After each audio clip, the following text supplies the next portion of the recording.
Daí, pessoal, como vão vocês? Tudo bem? Aqui é o professor Volney, sou professor de ciências, estou aqui para mais uma aula, onde nós continuaremos tentando refletir sobre a explicação acerca da composição da matéria. Eu lembro que na aula anterior nós falávamos um pouquinho sobre conhecimento científico, sobre ciência, sobre verdades científicas. E é sobre a luz das verdades científicas, do conhecimento sistematizado e que historicamente é compartilhado, aquele conhecimento objetivo, aquela área cuja característica é o racionalismo e a objetividade, é sobre essa luz que nós falaremos sobre a composição da matéria, tá certo? Então, nosso objetivo hoje é falar um pouquinho sobre os métodos, sobre as teorias e métodos utilizados por John Dalton, Thomson e Rutherford Bohr, beleza? Vamos começar falando o seguinte, gente. Matéria, vocês estão lembrados da aula anterior? Quando nós falávamos sobre matéria, e que matéria é tudo aquilo que possui massa e ocupa lugar no espaço. Um pedaço de ferro é matéria, um pedaço de madeira é matéria, o ar que está aqui é matéria, eu sou matéria, você é matéria, a cadeira que você está aí sentado é matéria, essa caneta aí, ó, o caderno é matéria. Todos eles possuem massa e ocupam lugar no espaço. Mas nem toda matéria é formada pela mesma unidade. E é isso que nós precisamos entender. E vamos começar a entender observando o que os nossos antepassados falavam, o que os pesquisadores há 2, 3, 4 séculos falavam e mais. E como é uma dúvida que cerca a espécie humana, nós devemos entender que estas explicações sobre pelo que a matéria é formada, ela abrange também até aqueles tempos longínquos onde nós não tínhamos ainda a ciência. Nós recorremos então a Demócrito e Leucipo. Gente, nós vamos dividir em dois momentos. A explicação sobre o átomo, sobre a matéria indivisível.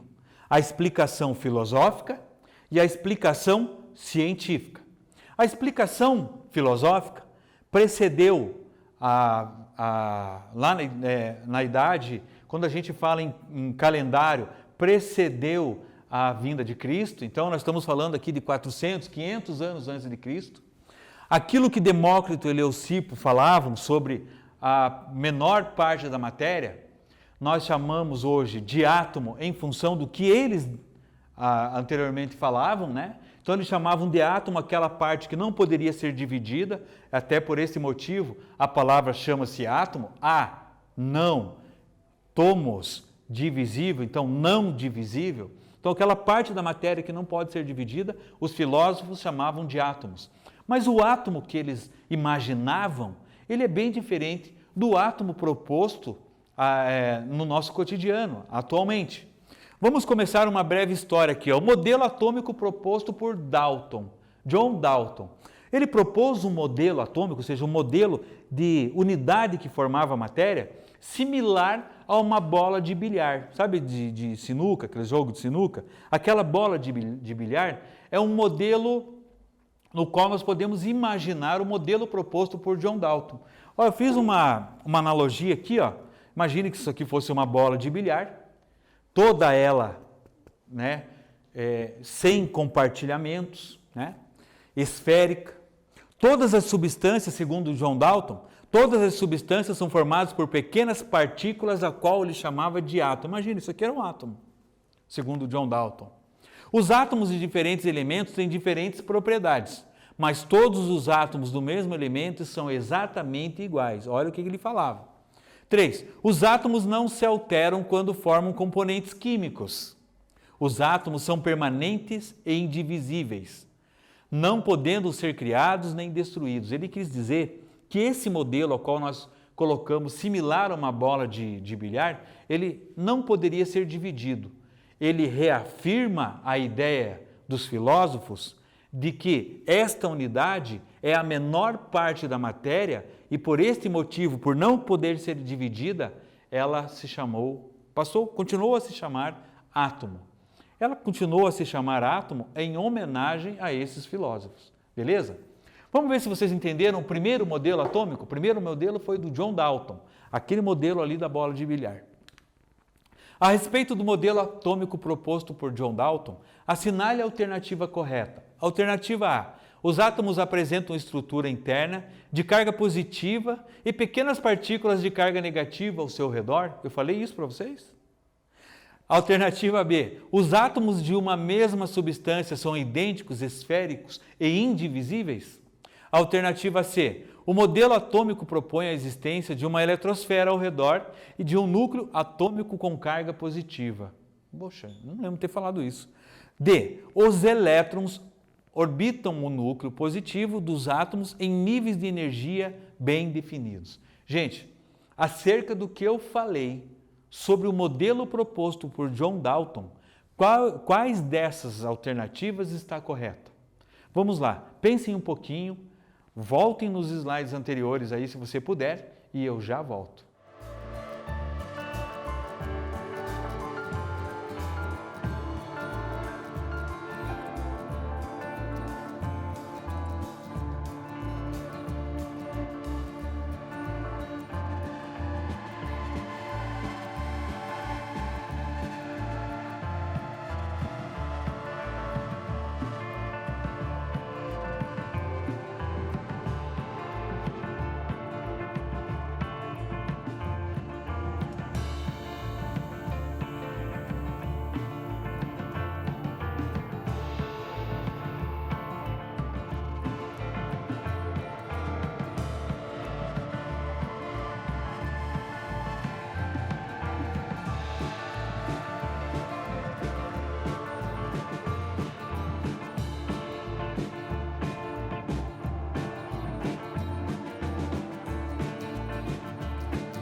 Vamos lá, pessoal. O modelo proposto por John Dalton com aquelas características que eu expliquei, só tem uma alternativa.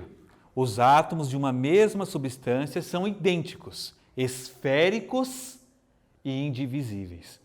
Esse é o modelo proposto pelo John Dalton. Porém, pessoal, o modelo proposto por John Dalton não supriu todas as expectativas até que nós chegássemos em pleno século XXI e entendêssemos a menor parte da matéria da forma como ele propôs ao seu tempo. Lembrando que cada um desses cientistas ou filósofos citados não dispunham, por exemplo, de aceleradores de partícula, de microscópios eletrônicos, de computadores, internet e um emaranhado de tecnologias às quais nós dispomos hoje. É muito mais fácil para o cientista, é mais fácil entre aspas, mas é mais possível para o cientista da nossa época, para aqueles que produzem a ciência, a nossa época,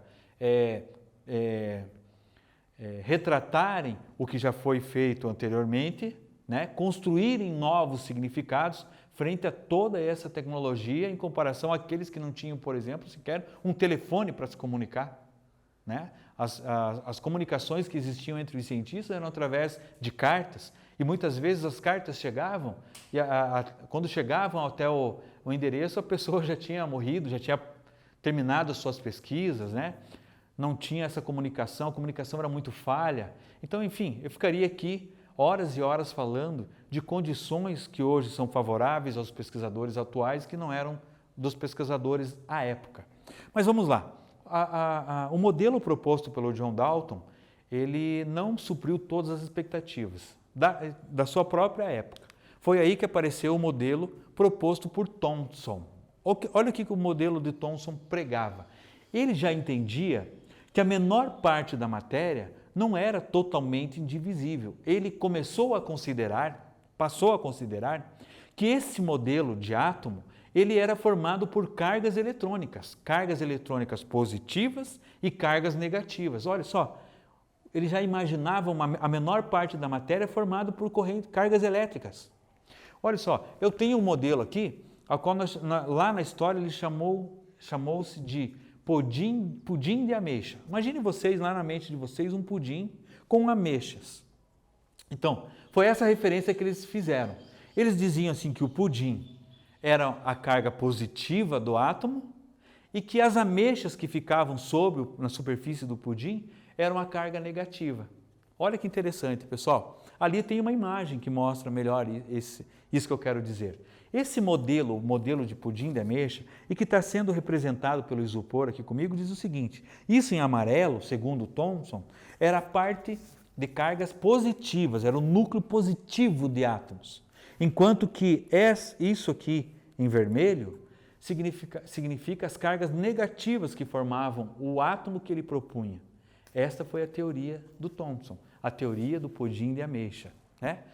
A principal característica, ele considerou a presença de cargas positivas e cargas negativas na menor parte da matéria. Olha lá, ó. Demonstrou que os raios poderiam ser interpretados como sendo um feixe de partículas carregadas de energia elétrica e negativa. Ele chegou a essa conclusão utilizando-se de raios catódicos, né? Aqueles de raio-x, de radiação emitida por diferentes tipos de átomos como referência para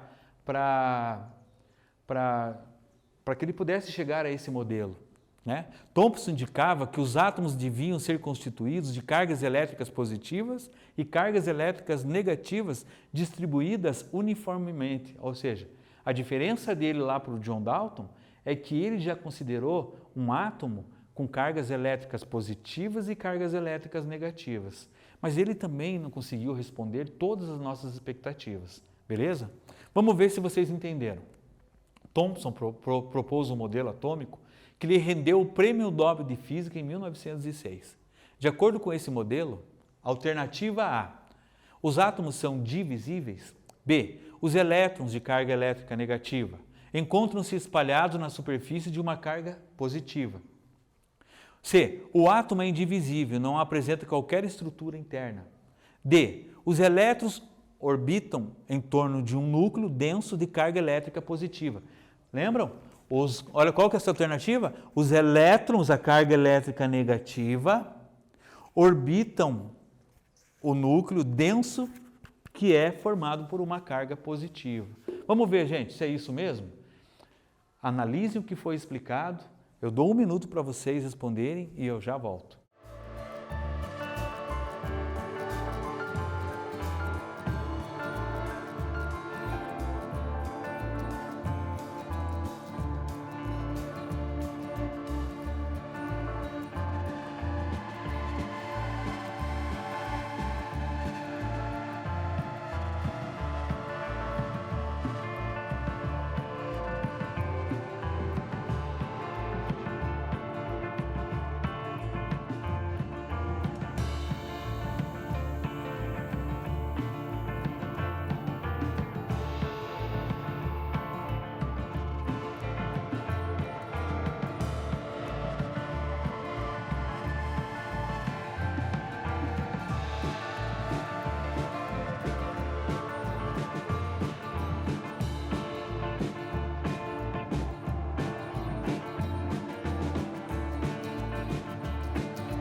Pegando o meu modelo aqui novamente, quando a gente fala em orbitar, a palavra orbitar nos remete à astronomia, não é verdade?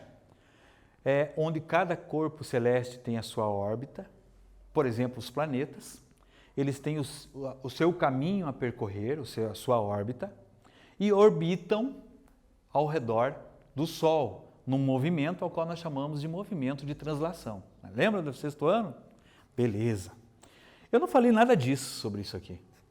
Eu falei sim que o átomo proposto pelo Thomson, ele tinha uma estrutura a qual ele chamava essa estrutura de carga positiva e sob a superfície cargas elétricas negativas, a qual nós chamamos de elétrons. Observem a alternativa da letra B ali, ó. Os elétrons de segundo o modelo de Thomson, os elétrons de carga elétrica negativa encontram-se espalhados na superfície de uma carga positiva. Então, o amarelo, como eu falei para vocês, segundo Thomson, representava as cargas positivas, enquanto que os vermelhos aqui, os elétrons, né? A carga negativa na superfície da carga positiva. Beleza?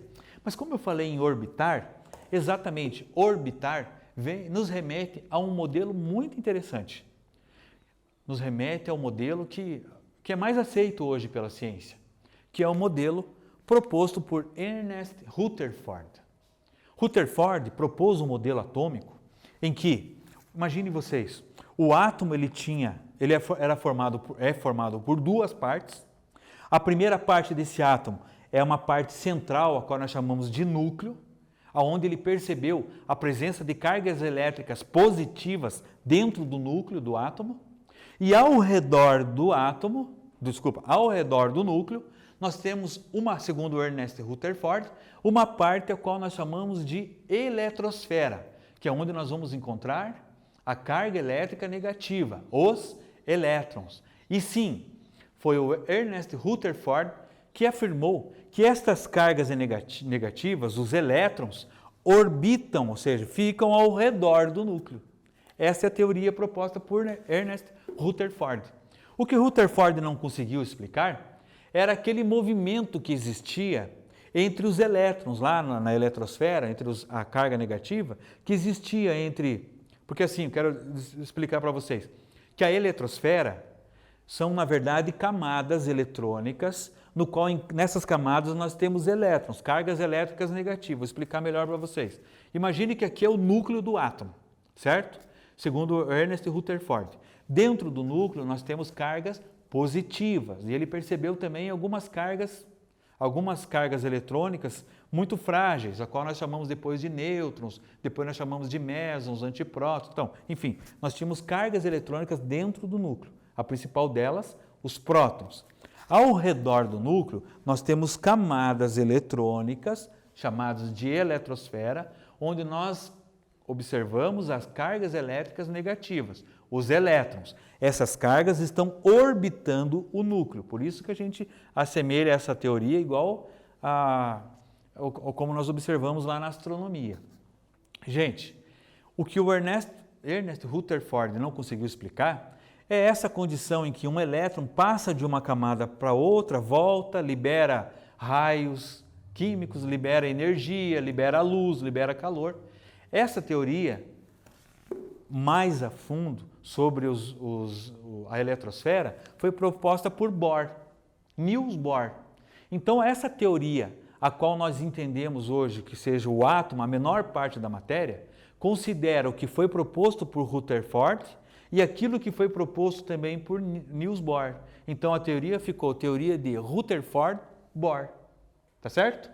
Olha lá no ladinho lá, ó. Aquele vermelhinho na minha imagem representa o núcleo do átomo. Lá dentro tem os prótons, carga positiva, mesons, antiprótons. Aqui ao redor nós temos as camadas eletrônicas com a carga elétrica negativa, os elétrons. Aqui existem movimentos entre elétrons, existem átomos que ganham elétrons, existem outros que perdem. Essa movimentação de elétrons que existe na eletrosfera foi melhor explicada pelo Bohr. Por isso, um pesquisador auxiliou na melhor compreensão do outro. O modelo melhor aceito hoje é o modelo atômico de Rutherford Bohr. Beleza, pessoal? Aí vocês devem me perguntar, mas professor, o átomo ele é dividido em duas partes, núcleo e eletrosfera. Como que ele pode se chamar de indivisível, segundo os filósofos? Gente, é apenas uma homenagem àqueles antigos filósofos lá, o Demócrito e o Leucipo, que lá, naquela época, sem tecnologia, sem todos os artefatos que nós temos hoje, de alguma forma contribuíram para o avanço disso que nós chamamos hoje de ciência, para os modelos atômicos, para o atomismo, que é na verdade o que nós estamos discutindo. É uma homenagem. A palavra átomo significa indivisível, mas o átomo que nós conhecemos, na verdade, ele não é indivisível, ele é formado por duas partes, o núcleo e a eletrosfera. Beleza? Espero que tenham compreendido e agora vejo aqui se vocês realmente compreenderam. Os modelos atômicos descrevem alguns aspectos estruturais dos átomos. Sobre essa afirmação, podemos afirmar que, alternativa A, os modelos atômicos foram desenvolvidos pelos cientistas gregos, Leucipo e Demócrito. Cientistas gregos? B, os principais modelos atômicos são modelo de Rutherford e modelo de Rutherford-Bohr. Tá B, né? C, o primeiro modelo atômico desenvolvido foi o modelo atômico de Rutherford. O primeiro de Rutherford? D, os modelos atômicos foram desenvolvidos por cientistas com o intuito de compreender melhor o átomo e a sua composição. Quais dessas alternativas aqui vocês acham que está correta? Eu já volto, um minutinho.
Olha lá, pessoal. Então vejam vocês.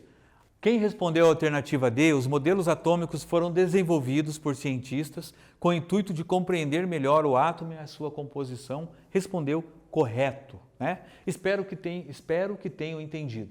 Vocês viram aí que o objetivo maior da nossa aula era fazer uma diferença entre os modelos propostos por Dalton, por Thomson e Rutherford Bohr, né? Lembrando que Leucipo e Demócrito, os filósofos, eles não idealizaram nenhum tipo de modelo, eles propuseram uma teoria. Agora, quem desenvolveu o modelo para explicar o tipo, como poderia ser a menor parte da matéria, o átomo, foi Dalton, Thomson e Rutherford com a ajuda do Niels Bohr. Beleza, pessoal? Espero que tenham entendido. Fica aqui um grande abraço para vocês. Até a próxima aula.